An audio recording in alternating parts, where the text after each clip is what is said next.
আমাদের অনেকের মাঝে প্রশ্ন আসতে পারে আর্টিফিশিয়াল ইন্টেলিজেন্স কী এবং কিভাবে কাজ করে, কিভাবে এটি হয়ে থাকে। তাই আজকে আর্টিফিশিয়াল ইন্টেলিজেন্স কী এবং এটিতে কিভাবে কাজ করে সমস্ত কিছু বিস্তারিতভাবে তুলে ধরার চেষ্টা করব।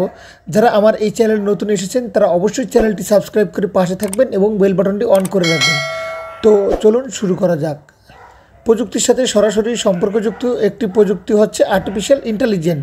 মোবাইল ব্যবহার করার সময় মোবাইলে যদি বলা হয় হাই গুগল, তাহলে গুগল উত্তর দেওয়া শুরু করে এবং যে কমান্ড দেওয়া হয় সেটি করে দেয়। প্রগতির অগ্রগতির সাথে মিল রেখে এটিকে এমনভাবে তৈরি করা হয়েছে যে এটি আপনার চেহারা একবার দেখলেই মনে রাখতে পারে। এখন চাইলেই গাড়ি ড্রাইভ করতে মানুষের প্রয়োজন হয় না।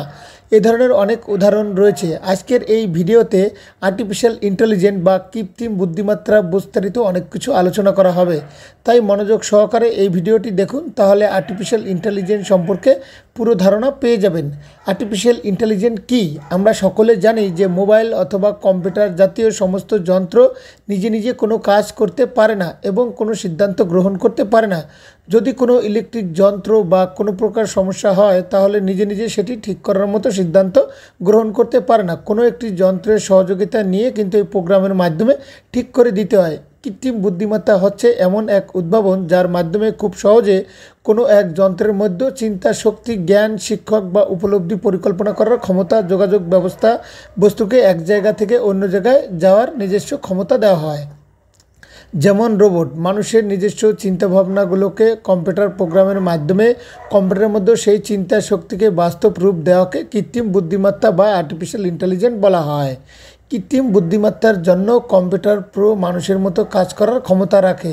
অনেক ক্ষেত্রে দেখা যায় মানুষ যেখানে একই সময়ে তার ব্রেন ব্যবহার করে বিভিন্ন চিন্তাভাবনা করতে পারে না, আবার সেখানে এই কম্পিউটার খুব সহজেই এই সময়ের বিভিন্ন চিন্তাভাবনা করতে সক্ষম হচ্ছে।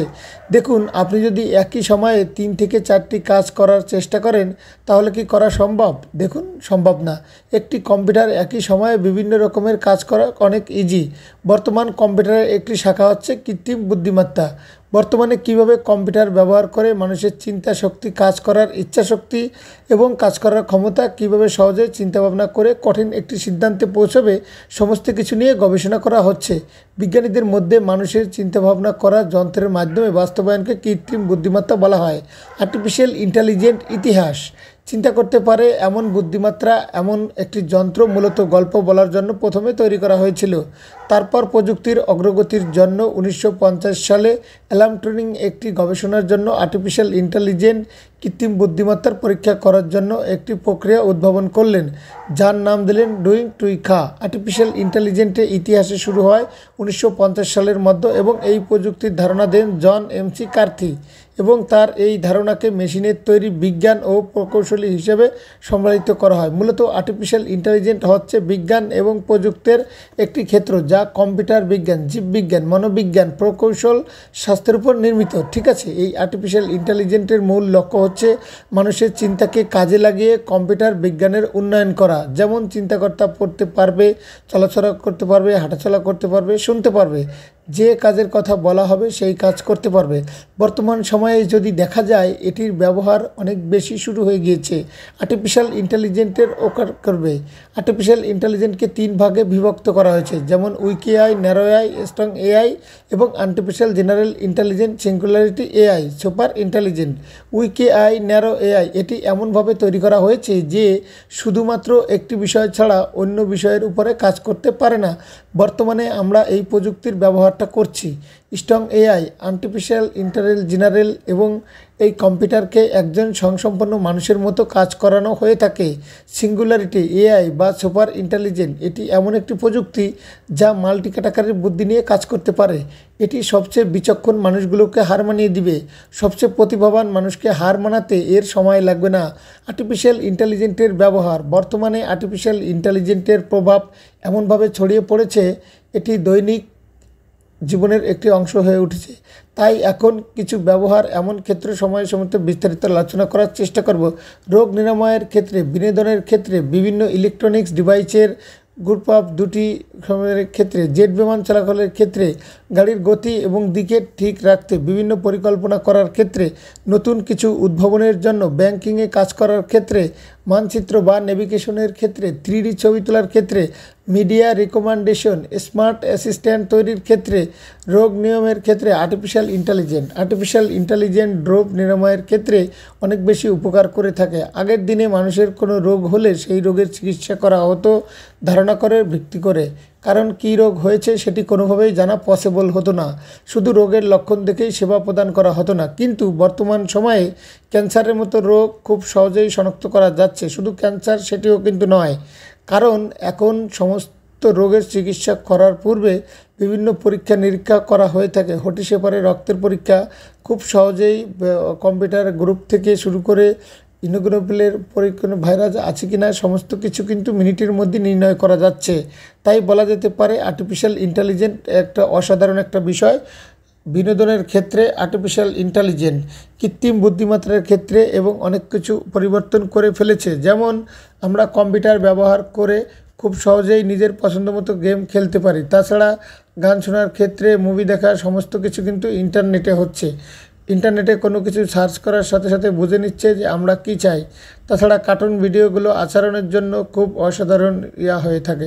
বিভিন্ন ইলেকট্রনিক ডিভাইসের মাধ্যমে ফরওয়ার্ড দুটি সংশোধনের ক্ষেত্রে আর্টিফিশিয়াল ইন্টেলিজেন্ট ব্যবহার করা হচ্ছে। এই যে কম্পিউটার ব্যবহার করি, সেটি যদি নষ্ট হয় তাহলে কিন্তু নিজে নিজে ঠিক হয়ে যায় না। ঠিক করার জন্য কিন্তু বিশেষ ধরনের যন্ত্র ব্যবহার করা হয়ে থাকে। এই যে আমরা অপারেটিং সিস্টেমগুলো ব্যবহার করি, সেগুলোকে যে কমান্ড দেওয়া হয় সেগুলো তাই করে থাকে। কম্পিউটারের সমস্যার সমাধানের জন্য বিশেষ ধরনের প্রোগ্রামের মাধ্যমে তৈরি করা সফটওয়্যার ইনস্টল করতে হয়। এরকম আরও অনেক যন্ত্র রয়েছে যা ঠিক করতে আর্টিফিশিয়াল ইন্টেলিজেন্টের ব্যবহার করা হয়ে থাকে। যেমন রোবট তৈরি থেকে শুরু করে জেট বিমান চলাচলের ক্ষেত্রে আর্টিফিশিয়াল ইন্টেলিজেন্ট ব্যবহার করা হয়ে থাকে। এই বিমানগুলো এত বেশি তীব্রতার সাথে পরিচালনা করা হয় যে আলাদা প্রক্রিয়া কমান্ড বা আর্টিফিশিয়াল ইন্টেলিজেন্ট ব্যবহার করা হয়ে থাকে। দিক নির্দেশনা থেকে শুরু করে অটো পাইলট এবং সমস্ত ক্ষেত্রে এই প্রযুক্তি ব্যবহার করা হয়ে থাকে। বিশেষ ক্ষেত্রে বিমান চালানোর জন্য আর্টিফিশিয়াল ইন্টেলিজেন্ট অনেক বেশি কার্যকারী ভূমিকা পালন করে থাকে, কারণ এখন ভার্চুয়াল রিয়েলিটি ঘরে বসেই বিমান প্রশিক্ষণ দেওয়া হচ্ছে অনেক সহজেই। বিমান চালানোর সময় হঠাৎ যদি পাইলটের কিছু হয়ে যায় তাহলে কিন্তু প্রকার সমস্যা হয় না, কারণ অটো পাইলট মোডে খুব সহজেই নিজে নিজে বিমান চলতে সহজ হয়।